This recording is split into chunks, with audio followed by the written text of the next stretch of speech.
somebody wanted to get into the creative industries, or say they were younger than 16, what advice could you give for a young person thinking? Well, first of all, it is forever shocking to me the little value that is placed on arts. You know, how do you get into the industry, or where do you start, particularly if you're under 16? First of all, there are so many resources that you can access for free. The quality, particularly of iPhones, is so extraordinary, and there are loads of YouTube tutorials for how to shoot a film using your iPhone. You can even buy tiny little additional lenses that don't cost very much, or get yourself a little tripod. So you can go out and you can film, and you can decide what genre it is that you're interested in and start to learn the building blocks of that genre, be it documentary making or comedy or scripted drama. There is a way that you can film the basics of that, or write the basics of that. Also, This is the Creativity Clinic, a show that inspires creatives to take meaningful steps to fulfill your passion. I'm Kirsty Hunter, an entrepreneur and founder, best known for my work in creative education and business, working alongside incredible artists to fulfill their ambitions. Here I chat with experts from the diverse pool of creative industries, offering you insights, education, and the motivation to those wanting to make an impact in the creative sector. Hello, Leah. hi. Thank you for joining me on the podcast. Pleasure. I would like you to please introduce yourself. I'm Leah Henry. I am a development producer and exec producer at Fully Focused Productions. Tell us more. So I'll tell you a little bit about Fully Focused, who I'm working with at the moment. I've been there 9 years. Wow. In my current role, I work to develop writers and get their scripts ready to pitch to broadcasters and streamers and out to market. Fully Focused is quite a unique production company, so we're a non-profit.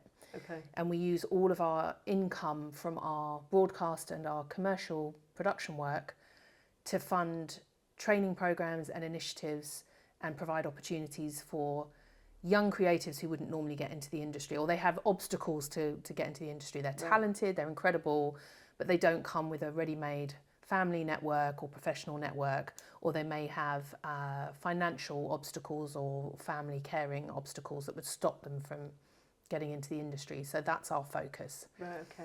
Are you a charity then? We're not a charity. We might move to be a charity in the future. Actually, we might separate the business. But at the moment, we're a regular limited company, but we're non-profit. Okay. And so how do you source your young people that come in? And when I say young people, what age does that go up to? Well, it's officially 16 to 24. Right. We work with older young people, but those who have additional needs. Right, so okay. there's not really a cap on age.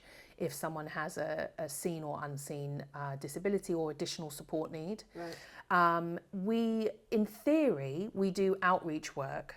Okay. To recruit and find young people, but the profile of our organisation is actually so high and substantial within our target demographic that we actually don't have to do any outreach work anymore.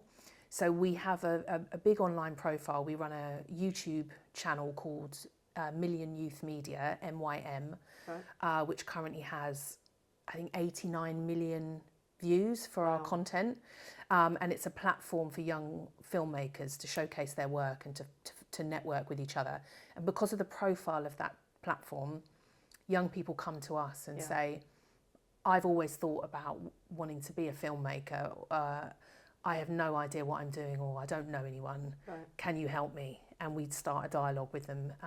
So that tends to be how they come to us, but we have a huge waiting list. I bet. Now, yeah. So back in the early days, when you didn't have maybe quite the views that you've got now, how did you then source? Were you going into schools, local communities? Yeah, the founders of the organisation, Teddy Nye and Nick Bedu, who were at school together, and then they were working their way up as young filmmakers themselves. They were involved in a lot of youth projects at the time to help young people who were interested in acting and filmmaking, but didn't have an avenue in. And they ran those courses for Camden and Islington Borough, I think at the time. And they realised that once they'd finished with a cohort on a short course, because of safeguarding reasons, there was no way to stay in touch with them. Right. So they'd formed these relationships with young people and then had to abandon them like a lot of other adults in these young people's lives. So they thought, what if we form our own organisation and young people can have a kind of longevity with us and they can stay with us until they make it. So that was the initial idea. And about a week later, the riots happened. Oh, wow, and they were right in the thick of it. The young people who they were working with were directly involved. They were from the estates that it was happening. And they decided to pick up a camera and make a documentary about the riots, which they did, which was called Right from Wrong. And it just escalated from there. Yeah. The film toured internationally, played in America, was screened in Houses of Parliament, became like quite a big thing. Yeah. And from that boost of publicity, they were on the news and so forth, young people started to come forward. Right. And from there they did outreach work and so forth. But since then, the profile of the organisation means that people come to us instead. Right. That's amazing. Great title for... Yeah, isn't it? Right yeah. and Wrong. That's brilliant. So you're based in London mostly, or do you go further than that? Do people kind of contact you from all over the UK? All over, yeah. So we are based in London, but we operate across the UK. So we work with young people, lots of young people in Birmingham, Liverpool. We've done projects in Belfast.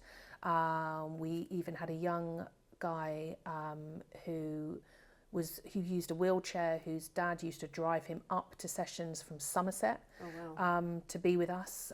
So we have reached far and wide. Yeah. And our second biggest online market is the US for our platform. So we get film submissions from young creators around the world and in America and Africa as well. That's incredible. Yeah. So if I'm a young person and I've applied, I've got in touch with you and I said I'd really be interested, what does that journey look like for me? So the really brilliant thing is that everything we do is free. It's all free to access. So we regularly support a young team of 90 young people at the moment who access our services on a kind of in-person basis and work with us directly. But we have all this online offer as well. Yeah. So young people can go to our socials and to our website and to our channel, MYM, on YouTube. And our socials are UK fully focused on Insta and everything. And TikTok, we've got a big following as well. And they can access masterclasses, lots of signposting to additional resources if you're interested in being a writer or a director.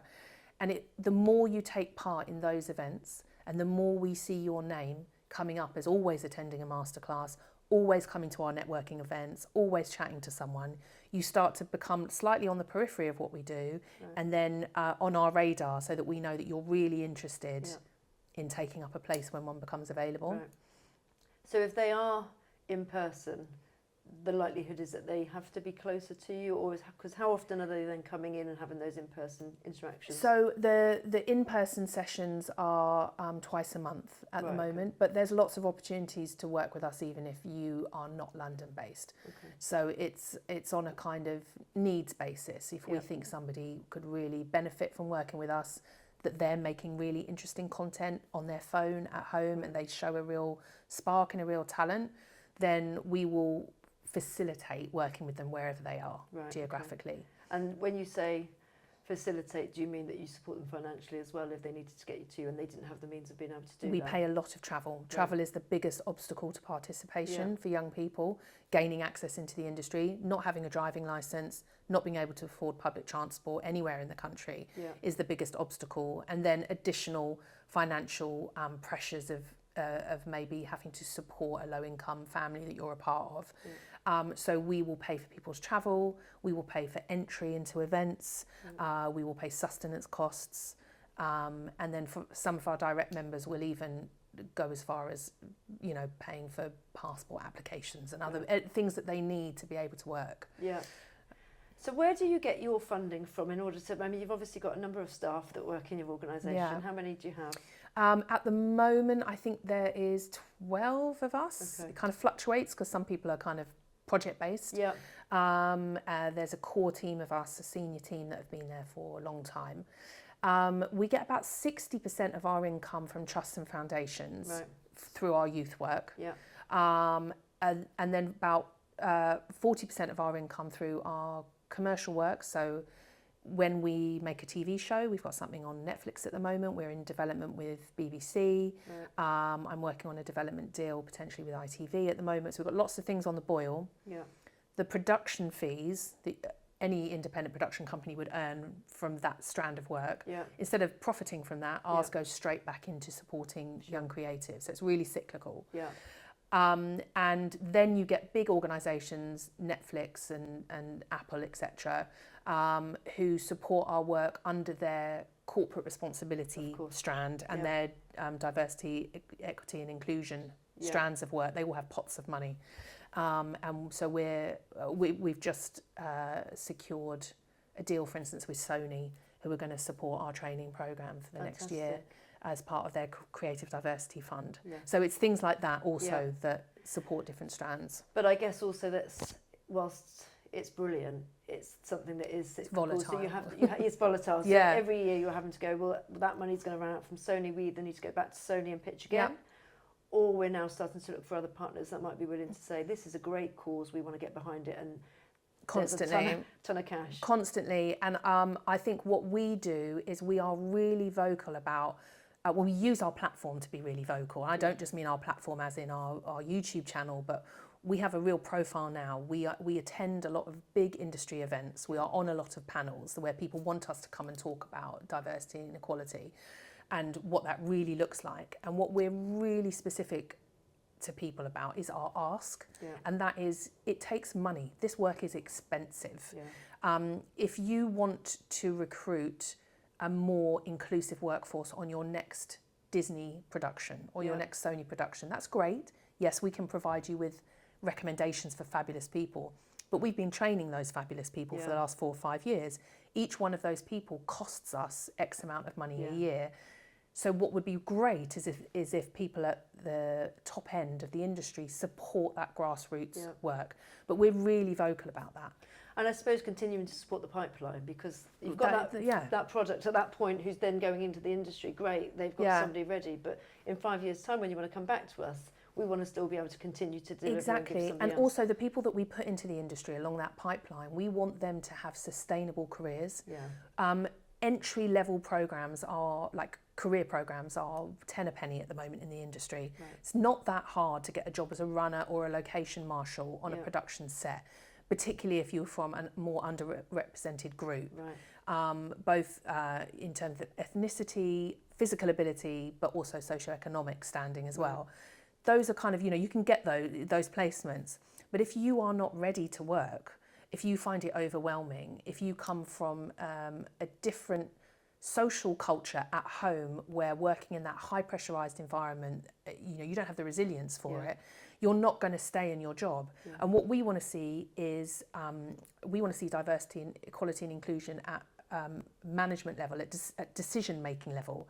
So to get people from entry level to decision making, they have to be robust. That is the work that we do. And it's trying to get the people with the money to understand that. So how do you do that? Because we can offer those students something that might be the technical skills that you need, but creating somebody that can be robust enough to be able to go through quite a challenging career, quite a competitive career, that is going to need them to be potentially on set for 17-hour days, or running a group of others and coordinating what that might be, whether you're neurodiverse or whether that's just completely out of your zeitgeist. What support are you putting in place to look after those students to get them to that point? So we have a number of things that we do. First of all, we have an incredible youth participation officer or youth participation manager. She's just an incredible guru of a woman called Jade Newton-Gardner, who supports the young people holistically. So she gets them to a stable point of mental health and of general well-being at home, so that they are ready to work. So that's we call it being set ready. In fact, we designed a course with Screen Skills, the national provider, called Set Ready, to be able to get people to a place where they understand how to show up every day, good timekeeping, how to feel confident in their work, how to understand the hierarchy of people on set so they're confident of who to speak to and how. Right. We do a lot of public speaking training, and we encourage a lot of open conversations about mental health so that people are resilient enough to continue working. But it's hard because a lot of people who aren't from more well-off, well-connected backgrounds have a lot more troubles at home and in their personal life to contend with. So it's long-term work, but we are always there for them, so they continue to come back to us for support all of the time.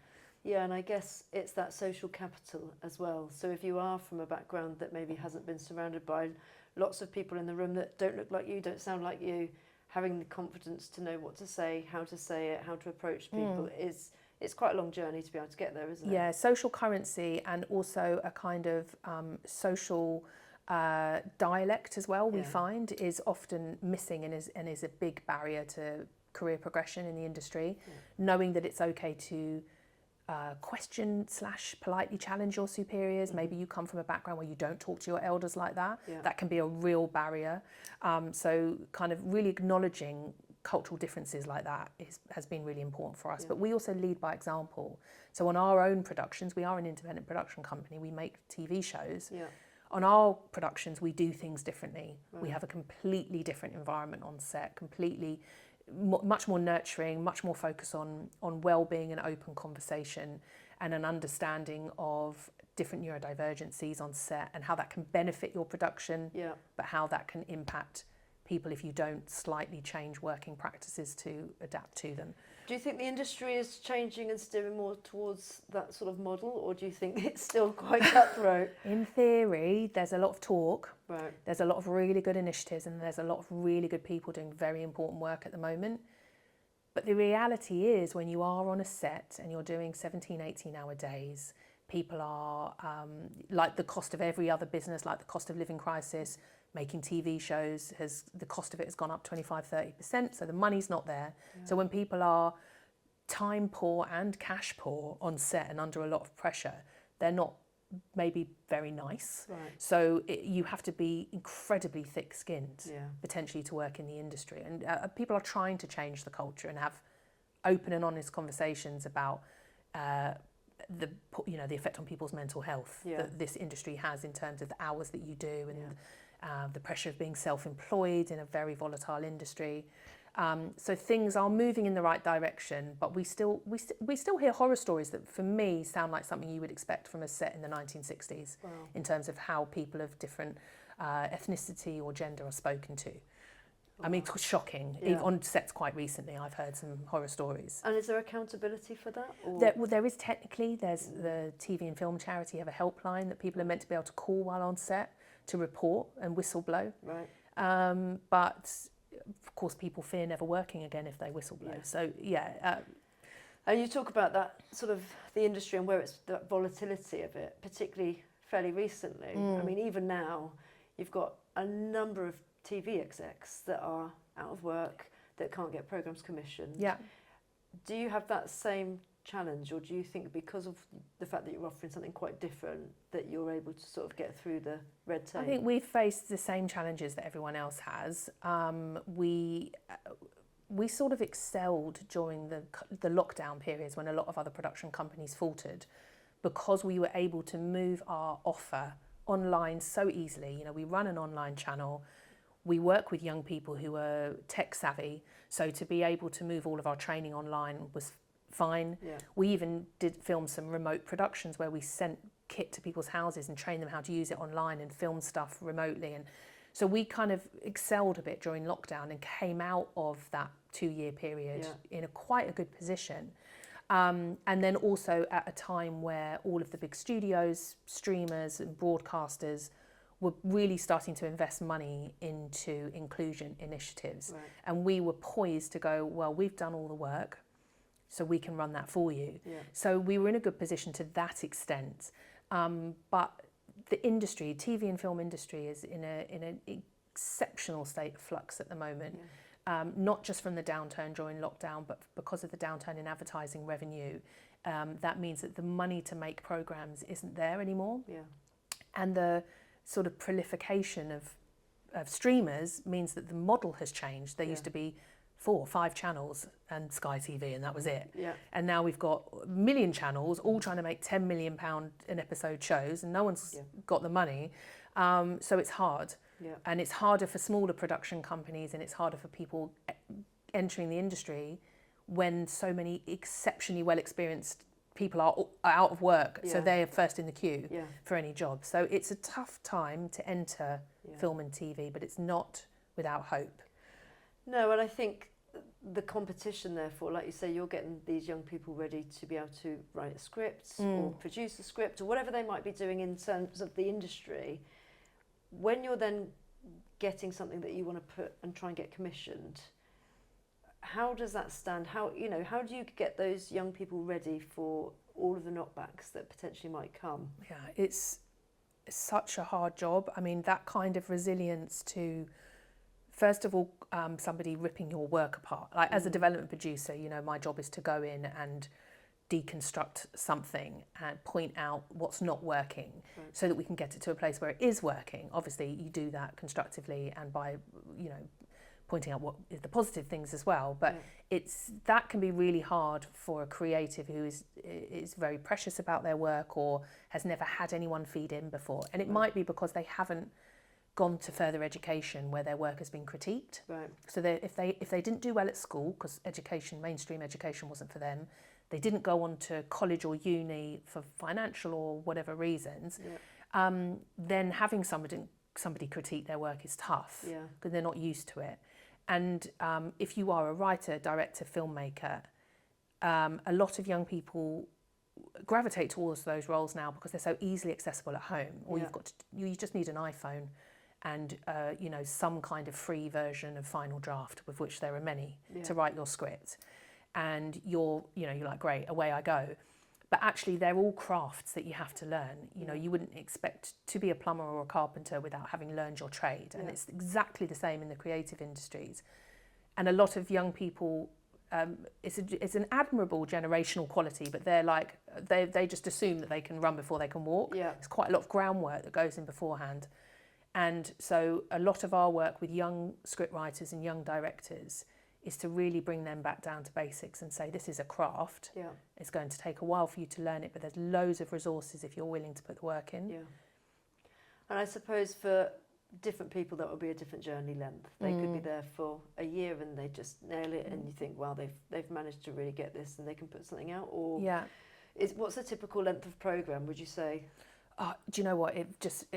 It's like how long is a piece of string? Because a bit like someone's first album, they may have been working on it their entire life before you even see that first draft. It's the same as with musicians. So someone might have had all of these ideas that they've been writing and they'll bring them to you, and they might have been working on them for years and they might be in quite a good place, and then you can work with them from there. Sometimes a young person comes to us with a brilliant idea for a show. It's just genius. But they just don't understand how to structure story, how to plot effectively, how to write character arcs, all the techniques that go into writing a script. Yeah. Or they may be a young director, but they've really just filmed some videos on their estate, and they've got an eye for it, definitely. Yeah. And they've taught themselves to use, Final Cut or whatever they're using online. But they haven't learnt the nuts and bolts, so it can take a very long time to get someone up to speed. And I suppose they might also go in one direction where they might come in thinking, I want to be a director. And then you demonstrate, well, these are all the other things that you could possibly do. So this is the really interesting thing. And this occurred to us like an epiphany about 8 years ago, I think, on a staff away day. We were like, every single young person that comes to us wants to be a writer, a director or an actor. Yeah. Every single person. And we were like, where is all the writers? Where are all the production managers? Where are, And then we were like, okay, these are the only 2 jobs they've heard of. Yeah. They've heard of their favourite director. Yeah. They go, oh yeah, I know, I've heard of Quentin Tarantino, Steven Spielberg, and they've heard of their favourite actor. Yeah. So they think that is how you get into the industry. Yeah. And so what we do is, at Fully Focused, young people get the opportunity to play. Play is a really big part of our training. Our youth participation manager is also a play specialist. Right. And so letting people have a go and play and fail, failing is really important, then they start to realise that they might actually be quite good at something else. Yeah. And then it's pointing out to them what their great skills are. You say, okay, you come from a family with quite a few kids. You've been helping to care for your parent who has some mental health issues going on. You're helping to manage your family on a low budget and get all your siblings to school and still do your schoolwork. Do you realise you'd be an excellent production manager? Yeah. Or production accountant? Yeah, because you're already doing it. Yeah. And they'd go, oh, I don't know, I'd never heard of that. Yeah. So I think that's still an issue, isn't it? Yeah. It's like for so many people, you see at the end of any TV, film, whatever it might be, and you've got all of the credits that come, and actually there's hundreds of people who are part of that process. But yet a lot of people go, well, what does that look like? Yeah.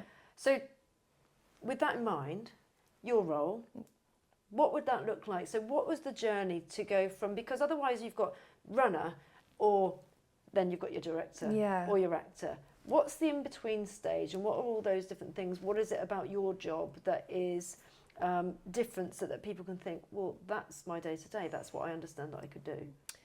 So, I mean, my role as a development producer is about honing a creative project, getting it to a stage where the materials that go with it are really strong, script, pitch document, any other supporting materials, and then selling it, pitching it into a broadcaster, and then working with that broadcaster to respond to their notes on the material to get it to the next stage. Ultimately, you're trying to get something greenlit and get the money to make the show. It's all you want. But it's like this funnel. There's all these great projects, and then like 2 of them get commissioned across the country at the end. Diversify, get out as much as you can. If they're not written, by Stephen Knight, then they're not getting commissioned anyway, or something, or Kay Mellor. There's a couple of writers at the end that you're competing against. But my role is exciting because it's creative, but it's office based, as it were. It's more 9 to 5 because although I have been a producer and I have been an exec producer and I've worked on set throughout my whole life, right now I'm working at the beginning of the process behind the scenes. And I think that I came into this role by doing a lot of other different roles and then really starting to see where my strengths were. And similar to what these young people are experiencing when they come in. Yeah. So what was your journey when you were starting out? How did you get into the film industry? Well, so at sixth form college, I was doing music, English, communication studies and sound engineering. And my plan was to become a sound engineer. I was influenced by my brother at the time was a sound engineer on tour, and I just loved it. And music is my passion. I was a musician and wrote music, and was like, this is my job. This is what I want to do. And I was kind of like sound engineering or live venue management was kind of where I was sort of heading in my mind. And when I was finishing sixth form, the careers advisor was trying to persuade me to go to university, and I was like, there is no course for what I do. I'm just going to have to get out there. And she was like, actually, there is a course. It's literally the first year at university, a music business management course. Okay. It's the 90s. It's a very 90s sounding course, right? Of course, the music industry at that time, there was a lot of money in it. It was very buoyant, and people were like, come work for us. We're realising that the music industry is a place of business, that where business philosophies apply. This huge driver to the UK economy actually brings in a lot of money. So I thought, music business, interesting. So I went off to do that at university. And it was a business degree, but it was focused on the arts. So live event management and copyright law. I learned a lot about paperwork. My professor was the Rolling Stones lawyer. Cool. So it was very cool. Yeah. And I learned a huge amount. And I came out of there wanting to work in music. And that's what I was doing for a while. I worked at Metropolis Studios in Chiswick. Yeah. Then I went travelling, and while I was away travelling, I got a call from a friend of a friend who said, we're looking for unsigned band researchers to work on a TV show. Right. So I thought, great, I was happy for that. Came back from travelling and worked on a TV show, sourcing live bands who were unsigned to perform every week. And from then on, I was just accidentally working in TV. Right. And I always meant to work in music. Yeah. And here I am 20 years later going, oh, how did that happen? I'm actually pleased now because of the music industry's in an even worse state business-wise. And so that would have been a really tough industry to be in for me in the line of work that I wanted to do in live music. And also I wanted to be a venue manager, and that's not a very family friendly career, obviously, late nights and things. So it worked out that I was just then in TV, and I worked for this music channel for a long time before it went defunct as part of the dot-com crash of the early 2000s. And then I got a job at the BBC in business. I worked in the comedy department, helping to raise finance to make the TV shows. Right. So it was a completely like left field. I don't know how I ended up doing that. Much more business focused. But what I learned in that role, and I was there for like 7-8 years or something, was how TV shows get made. Yeah. You know, someone's got a good idea, but where's the money coming from? And from there, I was involved in managing really big TV brands. I worked across Strictly, Come Dancing, Top Gear, all the Ricky Gervais titles, and was part of the teams that sold those formats internationally, Right. Which brings money back into the Yeah. UK. And then you help advise on how that new territory is going to make the show, Yeah. but you know, so the American version of The Office or Yeah. Dancing with the Stars in America Yeah. and all that kind of stuff. So it just kind of escalated from there, that I was just on the business side. Yeah. But my kind of creative approach has always stayed with me. So now being able to work with writers, but still getting shows made, raising income, getting financiers interested, getting broadcasters interested, putting together the production deals that will allow you to make a show or make a film, has allowed me to marry all those skills. So my creativity and my love for writing and my love for like how creatives work and supporting them, plus my business knowledge as well. And I'm going to go out there and say it's actually quite a rare skill set to have, because you will know, working in the creative industries, you can get people that are hugely creative, but sometimes some of the things that maybe you're doing are a little bit boring. Yeah. Or, it's the boring or stuff. just not, it's some of the boring stuff that, well, these things need to happen to enable you to be creative. Yeah. So it's quite a unique, would you agree? Yeah, and I think that when you kind of veer towards being any type of producer, so I am currently a development producer, but I've been a regular producer on set and an exec producer. Producer roles are about the people who understand how to manage the money and understand how to get someone's creative vision on screen or on stage or in that book or however it's going to happen. But how to actually facilitate that financially, legally, logistically. And there are kind of two camps of people normally, the creative camp and then the logistics people. Yeah. I have an interest in both, which is why development producing is so great for me, because I get to be in writers' rooms and help realise someone's creative vision. But I'm also ultimately trying to get something ready to sell. Yeah. I'm like, how am I going to sell this script to a commissioner? I can't sell it how it is, or the pitch deck's not right. So how am I making it different? Yeah. So it's like marrying both those skills. I suppose when you walked into Fully Focused, almost one bringing those two skills together, but then what was it that enticed you about working with the young people? Oh, well, first of all, you know, I'd been at the BBC for a long time, so it's part of being a part of a big corporation, and it's a very specific thing to work for that kind of large organisation. And I'd had my fill of it. I'd learnt a lot and worked on some great shows. But then I took some time off to have my kids. In those days, workplaces were not as supportive of working mums as they are. A bit better now, still not perfect. So I had to take time off. And then I thought, when I was ready to go back to work, I thought I need to do something different, something smaller and more interesting. And I couldn't quite figure out what that was. Small production company, or do I go arts side where I'm working, you know, for the arts charities and things like that, and be a lot more kind of altruistic. And then I literally opened my laptop and the very first job I saw advertised was Fully Focused. Wow. They were looking for a business development manager. And, you know, and it explained about the sort of work that they do and the why they do it and what their kind of aims and ambitions are. And I thought, that's it, that's perfect. Yeah. In fact, I wasn't their first choice, which we laugh about a lot now. You stayed the distance. Yeah, so the person they offered the job to in the end pulled out like the day before. So they phoned me up and they were like, yeah, hi, second choice. And I was only initially on a 10-month contract, and that was, best part of 10 years ago now. I know, they were questioning. good. Yeah, Let's exactly. not give her a permanent position. We're not sure about this one. I love being the second choice at something. I find that very funny. Yeah. But you've been in for the long haul. Yeah. And, yeah. So what does the next 5 years look like, whether for you personally or for Fully Focused? I am absolutely determined to win us a BAFTA. That is my luck with that. That's my goal. I'm with you on that. That's my goal. Look, do you know what? I'll settle for a TV Choice Award or something like that. But no, she would love a TV Choice Award. Yeah, no, exactly. I think that the quality of the work that we do deserves real audience recognition on a bigger scale than we get now.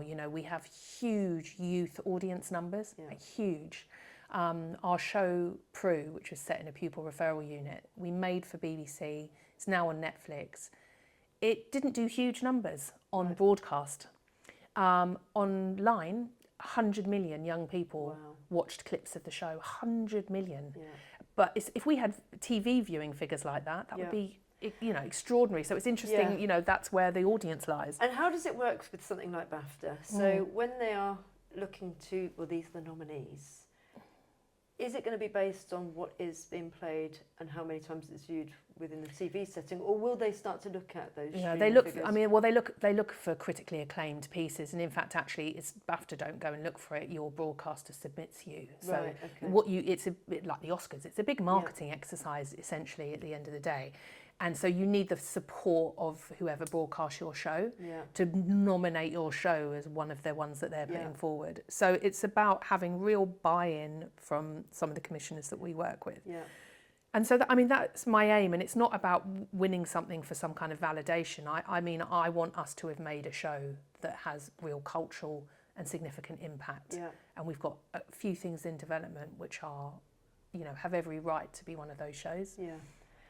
No, it's exciting, and it's a great ambition to kind of set your sort of target towards. Yeah. And I guess there's also, unfortunately, it's probably a lot of lobbying as well, isn't it, to make sure that you are getting those people on your side. You've got to be the loudest voice in the room. Yeah. That's, in the same way I was saying earlier, we're very direct in saying to the industry the sort of work we do. With career pathways for young people takes money, and we need support. We're also very vocal about our TV shows. Getting a writer commissioned who isn't a safe pair of hands, they haven't already written a huge show for someone, that's really tough in this current climate. People are very risk averse, understandably, because they have to spend a huge amount of money from their budgets making your shows. So they tend to want to go for a kind of dead cert. Or have big name talent attached. So if you're trying to break someone new, they can say, it's a great script, but I don't know who they are. So you have to just go, you have to trust me, I'm telling you they're good, or give me a bit more development money and I will show you how good they can be. Yeah. So I have to be very forceful to get us the recognition we deserve. Yeah, and hopefully over time that will come, but it's a shame, isn't it, that you have to be as forceful to get the work out there when it's almost speaking for itself anyway, when with all of those streams and the young audience that are watching it. So young audiences coming in, being driven by the young people that are actually writing these stories that are captivating because it's about their lives often, and there's a real kind of gravitas to what they're saying. Have you had anybody, I know that you've got some young people that are already doing exceptionally well in the industry. Talk to us about some of them. Some of our success stories are, and we have so many success stories, some of them are just extraordinary. I couldn't be prouder. They are everywhere. They're on every credit list now when you watch them. I love watching the end of credits. I never do the kind of skip to the next episode. I'm like, no, I'm just going to hold on it because I want to see who was second AD and stuff. And I'm so proud of them. We've got people shooting stills photography for huge productions at the moment. We've got people assistant directing on major high-end television shows, and high-end television shows are million pound episode shows basically. And they're your Downton Abbeys and your Gangs of London and all the really big shows that are on TV. And we've got people on all of them. And what's great is that then they come back this is the cyclical nature. They come back and they train their younger peers, and they're really inspirational because they're like, okay, I look like you and look where I've got. And I had the same challenges as you. And people do really remain with us like a family. So we had too many great success stories to mention, but people go on set, they get rehired continuously, and they're working on really big productions and really big feature films. And I suppose they're also great evidence for you when you are then going to pitch and try and continue to raise, is that these people are advocates and saying that, you know, it clearly is a model that's working. Well, we don't go to any event or any fundraising meeting or anything without, we go en masse basically. So we turn up with young people who are working with us, partly for their education, so they can see how people behave in meetings and how they talk to each other, so they can start to learn those skills, but also so that they have a voice in those rooms. And it's not a kind of, we're not bringing them there just to sort of show them off, as it were, in that sense. We want them to be able to say, look, this was my experience, this is how I came to be at Fully Focused, and this is the opportunities they've given to me, so that people can really hear it firsthand. Do you have any competition as such in terms of other organisations that are doing a similar thing to you? So there are other people doing similar work. We're all slightly different. We like to not see it as competition. So we're a learning and sharing organisation. So we like to make sure that if someone else is doing similar work, let's team up. Let's share our knowledge. Let's lobby the industry together, and let's try and make the industry a better place rather than compete against each other. But nobody really does the long-term work like we do. Lots of people do short-term courses and opportunities for young people, but young people tend to stay with us and learn at their own pace on an average of like 3 years. Some people, they're years and years and then just end up joining our senior team. They've been there so long. They're part of the furniture. Yeah, exactly. So you probably are aware, as much as I am, that there are so many schools out there, particularly, that creative subjects have fallen off a cliff, and there's been a dramatic decrease since, I think, 2010, with film studies probably being quite high up there in one of those that have fallen off a cliff. Partly because there aren't people out there to teach, partly because the system is maybe not set up to do that delivery and the support of the creative industries. I think that's starting to change now. I think that the most recent government have talked about the backing, about what they're going to do for the creative industries, but we know those things take time. If somebody wants to get into the creative industries, or say they were younger than 16, what advice could you give for a younger person thinking?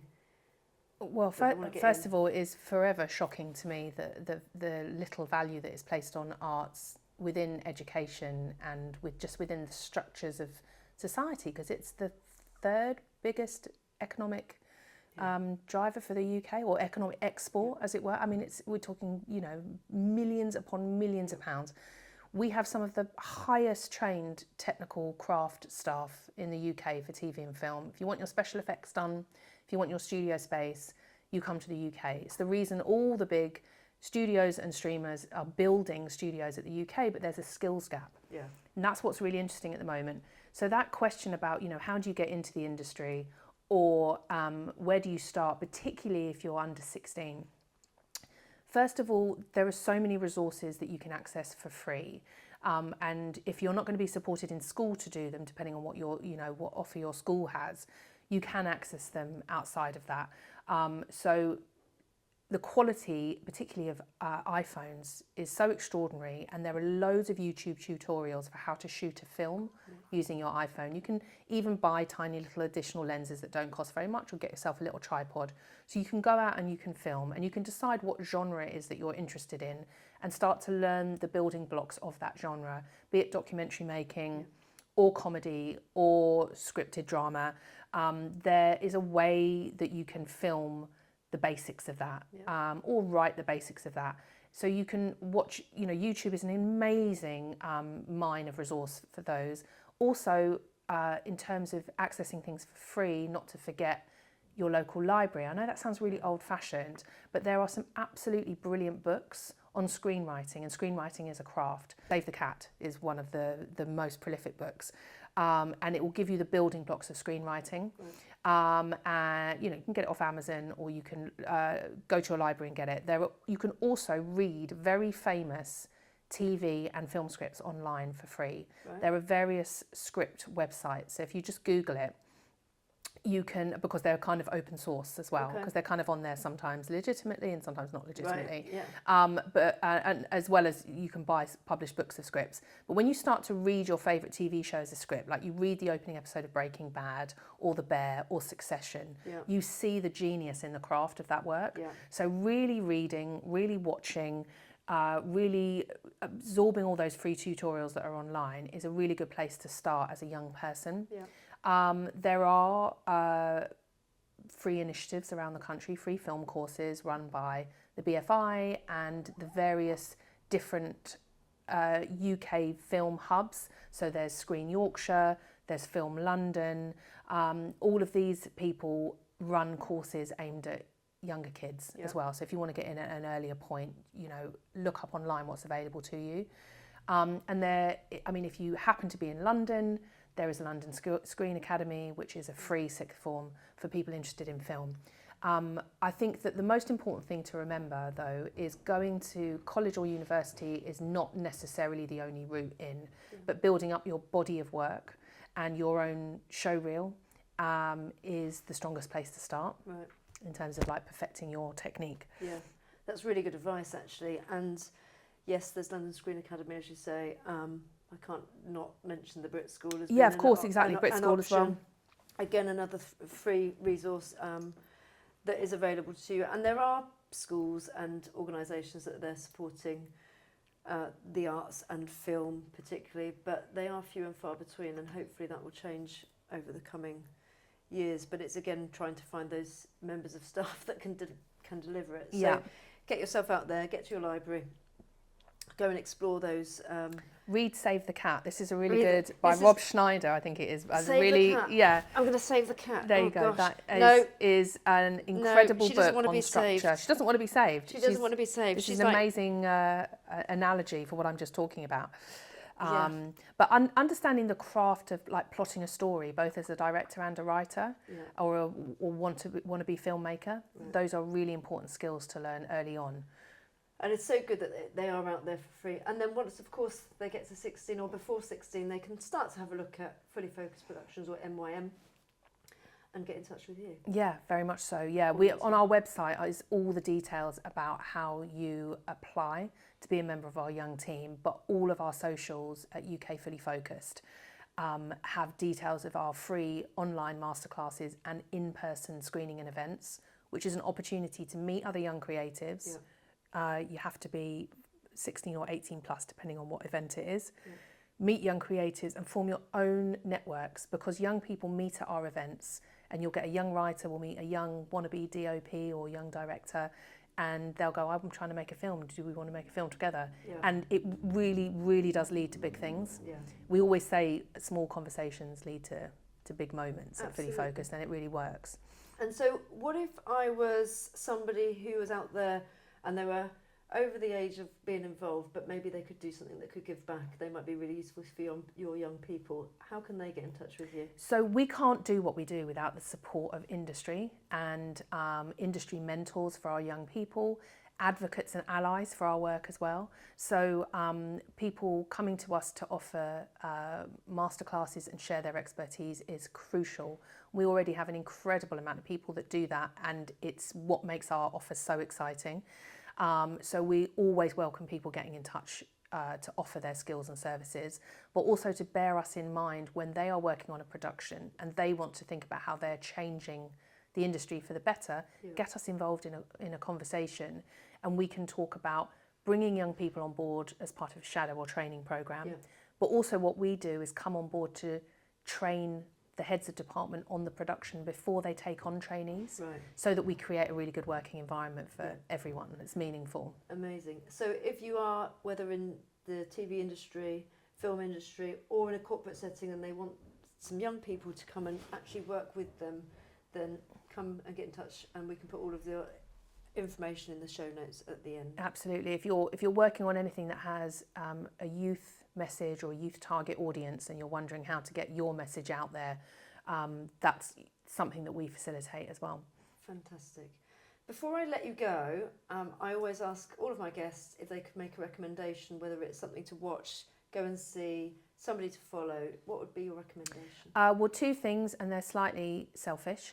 So Go first for of all, our TV comedy series Prue, which is a school for excluded kids, which is on iPlayer still and is on Netflix at the moment. I've seen it. It's actually very good, so you should go and watch Thank you that. very much. So watch that and like it on Netflix. Okay. You have to click the like buttons. It Oh, yeah, of helps course, our yeah. algorithm. But also to look at our channel, MYM, Million Youth Media, on YouTube. It is an incredible platform for up-and-coming young filmmakers. The breadth of work on there is huge, and it ranges from comedy, drama, documentary, very thought-provoking stuff, and we drop a new film normally every Thursday. Wow. And everything is curated by a youth panel as well, so it's films that really resonate with young people, but they're, you know, it's incredible breadth of work on there. So Fantastic. yeah, Lovely. Leah, thank you so much. thank you for having me. You're welcome.